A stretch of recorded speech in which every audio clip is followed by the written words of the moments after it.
Did you know that vaginoplasty and hymenoplasty both procedures can be performed together? I am Dr. Samit Aire. I am a board certified cosmetic plastic surgeon. I do practice in Mumbai and Goa.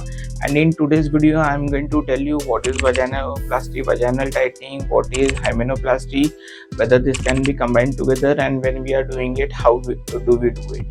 So basically, vaginoplasty or vaginal rejuvenation surgery is a surgical procedure in which we do tighten your vagina or we reconstruct your vaginal canal. This process is usually done by women after childbirth or aging or after or for their comfort and confidence because if their vagina is loose or lax.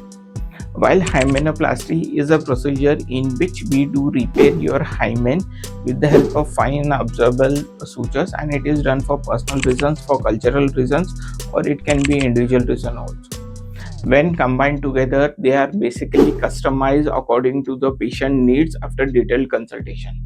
So, if you're looking for a intimate wellness surgery, you can book a confidential consultation with our expert team and see what all options you are having. You can discuss all the options.